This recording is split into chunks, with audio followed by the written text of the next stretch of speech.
Hallo ihr Lieben, heute gibt es ein leckeres, herzhaftes Rezept aus Finnland von mir für solche leckere Spinat-Pfannkuchen und am liebsten werden die bei uns mit Preiselbeermarmelade und Königer Frischkäse serviert. Lasst uns mit dem Rezept anfangen. Für das Rezept brauchst du frisches Spinat, 100 Gramm, und ich habe Babyspinat genommen. Dann muss man die Stängel nicht entfernen. Sonst, wenn du ganz normale Spinat nimmst, dann die harte Stängel auch entfernen. Dann brauchen wir 2 Eier, 150 Milliliter Kefir. Die Trockenzutaten habe ich schon hier vermischt. Da habe ich Mehl mit Backpulver und Backnatron, eine halbe Teelöffel Knoblauch, granulierter Knoblauch. Ich mag den Geschmack, aber wenn du es nicht magst, kannst du es weglassen oder ein bisschen weniger dazugeben. Dann habe ich auch eine kleine Prise Salz und ungefähr eine Viertel Teelöffel schwarzer Pfeffer. Und als erstes werde ich den Spinat blanchieren. Ich werde den Spinat mit gekochtem Wasser bedecken. Hier nur aufpassen, dass es wirklich mit Wasser bedeckt ist. Und dann lasse ich es für etwa 1 Minute zur Seite. Und in dieser Zeit werde ich dann schon mit dem Teig anfangen. Erst werde ich die Eier trennen. So, den Eiweiß in eine kleine Schüssel geben. Den Eiweiß werden wir später separat aufschlagen und den Eigelb dann in die größere Schüssel geben. Dann direkt den Kefir dazugeben. Die Trockenzutaten kurz vermischen und durch den Sieb auch ins Teig geben. So, am besten ungefähr Hälfte erst dazugeben und kurz vermischen und erst dann den Rest dazugeben. Und dann alles gut vermischen. Du kannst den Teig auch ganz schön kräftig mixen, so dass der Teig dann schön geschmeidig wird. So, dann den Teig erst zur Seite lassen und wir machen jetzt mit dem Spinat weiter und den Spinat durch den Sieb geben. Und nicht nur so, sondern ganz schön die Wasser rauspressen.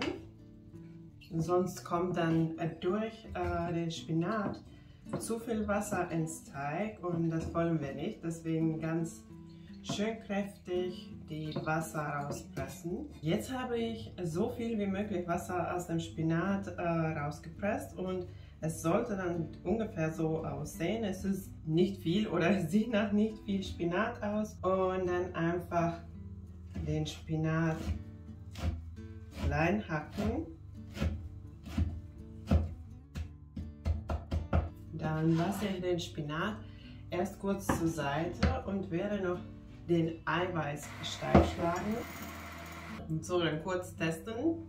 Sieht gut aus. Dann werde ich den Spinat ins Teig dazugeben und gut vermischen. Dann mache ich mit dem Spatel weiter und gebe noch den Eiweiß dazu und den Eiweiß gebe ich in 2 Teile dazu. Und es wird vorsichtig so reingehoben.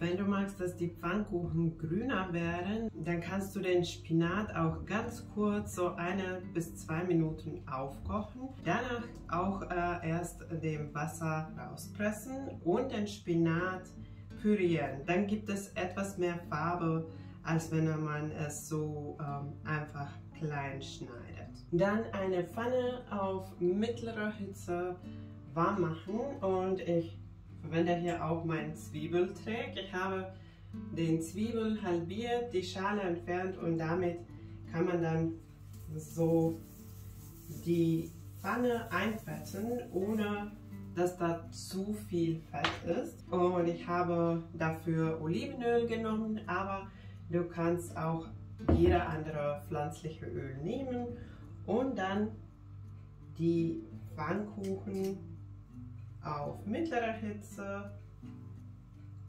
bis die schön golden sind, braten. Wie auch für viele andere Sachen mag ich einen Eisportionierer für Portionieren verwenden, aber du kannst auch die Pfannkuchen einfach mit einem Esslöffel portionieren. Und dann einfach aufpassen, wenn diese Seite auch ein bisschen fester wird, dann schauen, ob die andere Seite schön golden ist und dann einmal wenden.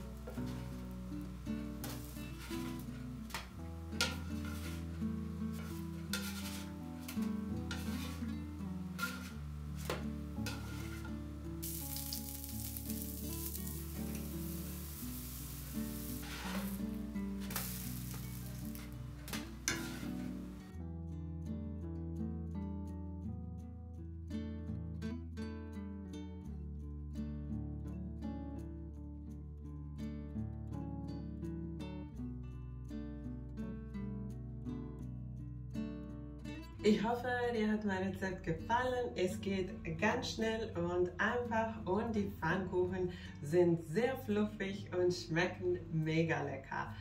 Das hier ist eine Kindheitserinnerung für mich, weil bei uns in Finnland werden solche Spinatpfannkuchen zum Mittagessen serviert. Wir haben in Schulen ein warmes Mittagessen und es gibt verschiedene Gerichte, die man dann als Kind liebt aus dem Schulmittagsessen. Und wenn ich mich richtig erinnere, wurden diese Spinatpfannkuchen mit einer Karottensalat serviert. Ich habe auch eine leckere Karottensalatrezept, den ich für euch hier verlinken werde. Und auf diesem Karottensalat war dann Körniger Frischkäse und ich kann mich noch erinnern, dass wir so den Salat genommen haben, dass wir so viel wie möglich Körniger Frischkäse auch dabei haben. Deswegen finde ich, dass diese Kombination von Karottensalat, Preiselbeermarmelade, ganz wichtig, nicht vergessen, und Körniger Frischkäse super zu den Pfannkuchen passt. Bei uns heißen die Pfannkuchen Pinattilätut und ich habe schon in meinem Reisevideo aus Finnland diese Pfannkuchen euch gezeigt, die gekaufte Version, aber das ist meine Version, so wie ich die mache, und ich hoffe, der Rezept wird euch auch schmecken. Ich muss auch ein großes Dankeschön an eine liebe Zuschauer sagen, die mich an diesem Rezept nochmal erinnert hat, weil ich eigentlich schon seit Monaten euch versprochen habe, den Rezept zu machen. Und dann kamen viele saisonale Rezepte dazu und ich habe das vergessen. Tut mir sehr leid, aber jetzt ist es hier und ich hoffe, es hat euch gefallen. Und wenn dir das Rezept gefallen hat, vergiss nicht die Daumen nach oben, und wenn du neu bei meinem Kanal bist, kannst du jetzt abonnieren, um keine neuen leckeren Rezepte zu verpassen. Danke, dass du dabei warst. Tschüss und bis zum nächsten Mal.